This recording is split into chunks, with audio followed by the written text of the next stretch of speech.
নমস্কাৰ, আজিৰ এই ভিডিঅ'টো জানো কন্যা ৰাশিৰ ব্যক্তিসকলৰ বাবে জুনৰ মাহটো কেনেকৈ যাব। মূৰ্ধন্য ঠ মূৰ্ধন্য ন এইকেইটা আখৰেৰে যিসকল ব্যক্তিৰ নাম আৰম্ভ হয় তেওঁলোকৰ হৈছে কন্যা ৰাশি। চ' ভিডিঅ'টো চাই যদি ভাল লাগে তেতিয়াহ'লে এইকেইটা আখৰেৰে নাম আৰম্ভ হোৱা ব্যক্তিসকলৰ সৈতে ভিডিঅ'টো শ্বেয়াৰ কৰিবলৈ নাপাহৰিব। প্ৰথমতে দেখুৱাই দিছো আপোনালোকৰ স্বাস্থ্যৰ ক্ষেত্ৰত। ৰাশিৰ মালিক হৈছে বুধ গ্ৰহটো। আৰম্ভণিতে দেখিবলৈ পাৰিছে যে বুধ গ্ৰহটোৰ স্থিতি আছে আপোনালোকৰ ভাগ্যস্থানত। আৰম্ভণিতে দেখিবলৈ পাৰিছে যে বুধ গ্ৰহটোৰ স্থিতি আছে কৰ্মস্থানত। এইটো এটা ভাল স্থিতি। বুধৰ স্থিতিয়ে বৰ্তমান সময়ছোৱাত আপোনালোকক যথেষ্টখিনি জ্ঞান দিব। এইখিনি সময়ছোৱাত বিশেষকৈ আপোনালোকৰ দেহৰ ৰোগ প্ৰতিৰোধ ক্ষমতা মজবুত থাকিব। আপোনালোকৰ ৰোগৰ স্থানত দেখিবলৈ পাৰিছে যে ৰাহুৰ স্থিতি আছে, যাৰ কাৰণে আপোনালোকৰ চৰ্দিজনিত প্ৰব্লেম, এলাৰ্জিজনিত প্ৰব্লেম, হাওঁফাওঁজনিত উশাহত কষ্ট পোৱা, শ্বাস প্ৰশ্বাসজনিত প্ৰব্লেম এইখিনি সময়ছোৱাত দেখা গৈছে। ৰাহুৰ ইয়াৰ পৰা দৃষ্টিও আহি আছে বুধৰ ওপৰত। চ' আপোনালোকক ক'ম যে এলাৰ্জিজনিত প্ৰব্লেমৰ ক্ষেত্ৰত সাৱধান। আপোনালোকে কৰবাত ওলাই গ'লে মাস্ক ইউজ কৰিব। এইখিনি সময়ছোৱাত আপোনালোকৰ ৰাহুৰ কাৰণে কিছুমান প্ৰতিকাৰ কৰিব পৰা যায়, যিটো আপোনালোকৰ জন্মকুণ্ডলীৰ ওপৰত বেছ কৰি হ'ব। যিহেতু আপোনালোকৰ ৰোগৰ স্থানত ৰাহুৰ স্থিতি আছে, এইটো বহুত দিনলৈকে স্থিতি আছে। তো এতিয়াৰ পৰা সাৱধান হওক। কিছুমান এলাৰ্জিক ফুড, কিছুমান খাদ্য বস্তু খালে যে গা খজুৱাই বা তেনেকুৱা ধৰণৰ ফুডৰ ক্ষেত্ৰত আপোনালোকে অধিক সাৱধান হ'ব লাগিব। আপোনালোকৰ এতিয়া দেখুৱাই দিছো আপোনালোকৰ উপাৰ্জন, ধন সঞ্চয়, চৰকাৰী চাকৰি, ব্যৱসায়ৰ ক্ষেত্ৰত কেনেকুৱা হ'ব। আপোনালোকৰ উপাৰ্জনৰ ঘৰত দেখিবলৈ পাৰিছে যে বৃহস্পতি 2 তাৰিখে আহি ইয়াতে তুংগী হৈছে। এইটো এটা অতিশয় ভাল স্থিতি। বৃহস্পতি হৈছে এক্সপানশ্যনৰ কাৰক, বৃহস্পতি হৈছে জ্ঞান, বুদ্ধি, সৌভাগ্যৰ কাৰক। চ' বৰ্তমান সময়ছোৱাত আপোনালোকৰ উপাৰ্জনৰ বৃদ্ধিৰ ক্ষেত্ৰত অলপ পৰিশ্ৰম কৰক। পৰাক্ৰমৰ ঘৰৰ পৰা সহায় লাভ কৰিব পাৰিব। নিজৰ জ্ঞান বুদ্ধি ব্যৱহাৰ কৰক। বৃহস্পতিৰ দৃষ্টি ভাগ্যস্থানত আপোনালোকৰ ভাগ্যৰ কাৰক হৈ কিনে আপোনালোকৰ ব্যৱসায়ৰ ঘৰত আহিছে।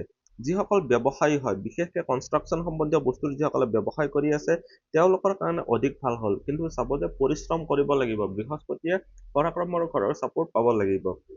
এতিয়া দেখুৱাই দিম আপোনালোকৰ শনি যিহেতু ব্যৱসায়ৰ ঘৰত আছে, কনষ্ট্ৰাকশ্যন সম্বন্ধীয় বস্তুৰ ব্যৱসায়, শিল বালি ইটা চিমেণ্টৰ ব্যৱসায়, এইবিলাক ক্ষেত্ৰত আপোনালোকে নিশ্চয় বেনিফিটেড হ'বও পাৰিব।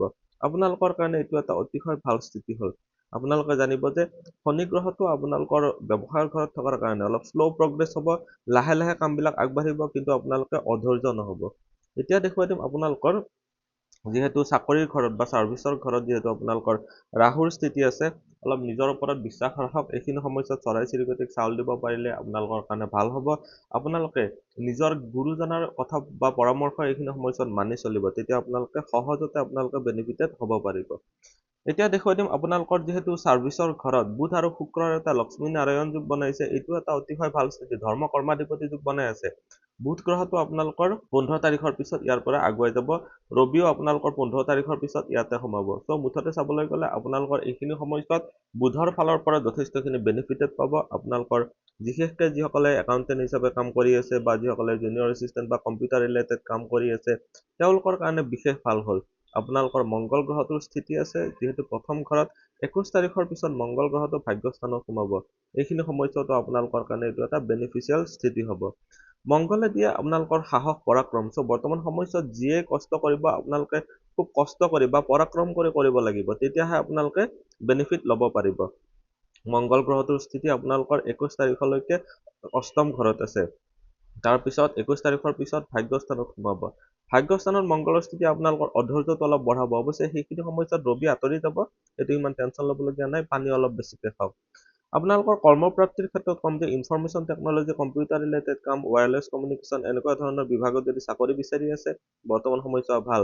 কৰবাত যদি কম্পিউটাৰ ৰিলেটেড কাম বা বেংকিং চেক্টৰত কাম পাব বিচাৰি আছে, সেইটো ক্ষেত্ৰতো ভাল ফল লাভ কৰিবলৈ পাৰিব। এতিয়া দেখুৱাই দিছো ভাগ্য পিতা ধৰ্ম বা গুৰুজনাৰ ক্ষেত্ৰত। ভাগ্যস্থানত ৰবিৰ স্থিতি অতিশয় ভাল। বৰ্তমান সময়ছোৱাত ৰবিৰ ফালৰ পৰা যথেষ্টখিনি ছাপোৰ্ট লাভ কৰিব পাৰিব। ৰবি আছে আপোনালোকৰ ভাগ্যস্থানত 15 তাৰিখলৈকে, তাৰপিছত আকৌ যাব আপোনালোকৰ কৰ্মস্থানত। ৰবিৰ স্থিতি য'ত থাকে সন্মান প্ৰাপ্তিৰ ক্ষেত্ৰত সহায় কৰে। চ' 15 তাৰিখৰ পিছত কৰ্মস্থানত পদোন্নতিৰ যোগ বনাইছে। আপোনালোকে তাৰ কাৰণে ৰেডি থাকিব। পিতা বা গুৰুজনাৰ ফালৰ পৰা ছাপোৰ্ট লাভ কৰিব পাৰিব। গুৰুজনা আপোনালোকৰ প্ৰতি অলপ ষ্ট্ৰিক্ট ডিচিপ্লিন আপোনালোকৰ বিচাৰিব পাৰে। এইখিনি সময়ছোৱাত বহুতখিনি এক্টিভলি আপোনালোকে ডিচিপ্লিন মেইনটেইন কৰিব পাৰিব লাগিব। যিহেতু প্ৰেম প্ৰসংগ বা বিবাহৰ ক্ষেত্ৰত আমি এতিয়া চাম আপোনালোকৰ প্ৰেমৰ স্থানত দৃষ্টি কাৰ কাৰ আছে। প্ৰেমৰ স্থানত দৃষ্টি আহি আছে বৃহস্পতি গ্ৰহটোৰ। প্ৰেমৰ স্থানত দৃষ্টি আহি আছে আৰু অইন কোনো গ্ৰহৰ প্ৰভাৱ নাই। চ' প্ৰেমৰ স্থানৰ পৰা দ্বিতীয় ঘৰত যিহেতু ৰাহুৰ স্থিতি আছে, অলপ সন্দেহ ভাৱ আহিব পাৰে। থাৰ্ড পাৰ্চনৰ ইনভলভমেণ্ট হ'ব পাৰে। চ' তাৰ প্ৰতি অলপ ধ্যান ৰাখিব পাৰিব লাগিব। বৃহস্পতিৰ দৃষ্টি প্ৰেমৰ স্থানৰ লগতে আপোনালোকৰ বিবাহৰ স্থানতো আহি আছে। চ' আপোনালোকে যিসকলে প্ৰেম বিবাহ কৰিম বুলি ভাবি আছে, তেওঁলোকৰ কাৰণে বহুতেই ভাল হ'ল। বৰ্তমান সময়ছোৱাত বৃহস্পতিৰ ফালৰ পৰা বহুতখিনি সুযোগ সুবিধা পাব। আপোনালোকে নিজৰ বয়োজ্যেষ্ঠজনৰ পৰা ছাপোৰ্ট লাভ কৰিব পাৰিব। এইখিনি সময়ছোৱাত পিতা বা গুৰুজনৰ ফালৰ পৰা ছাপোৰ্ট লাভ কৰিব পাৰিব। বিশেষকৈ কৈছোঁ আপোনালোকে যিসকলে বিয়া বাৰুৰ ক্ষেত্ৰত বহুত দিনৰ পৰা ভাবি আছে তেওঁলোকৰ। এতিয়া দেখুৱাই দিম যিসকল বিবাহিত আছে তেওঁলোকৰ অকণমান বিৰক্তি ভাৱটো দেখা গৈছে। শনিৰ স্থিতি আপোনালোকৰ সপ্তম ঘৰত থাকিলে বিৰক্তি ভাৱটো সোনকালে আহে। বিৰক্তি ভাৱবিলাক আপোনালোকে এৰাই চলিব পাৰিব লাগিব। শনিৰ প্ৰভাৱ আপোনালোকৰ লগ্নতো আহি আছে। আপোনালোকৰ সৈতে কাৰোবাৰ নহয় কাৰোবাৰ এইখিনি সময়ত ভুল বুজাবুজি হ'ব পাৰে। অলপ যিকোনো ক্ষেত্ৰতে সংগ্ৰাহটো মেইনটেইন কৰিব বা ধৈৰ্যটো আপোনালোকে বঢ়াই ৰাখিব। সাধাৰণ শিক্ষা আৰু উচ্চ শিক্ষাৰ ক্ষেত্ৰত কৈছোঁ, সাধাৰণ শিক্ষাৰ ঘৰৰ মালিক হৈছে আপোনালোকৰ বৃহস্পতি। বৃহস্পতিকৈ ইচ্ছাপূৰ্তিৰ ঘৰত যে বুদ্ধিস্থানত দৃষ্টি দিছে, অতিশয় ভাল স্থিতি।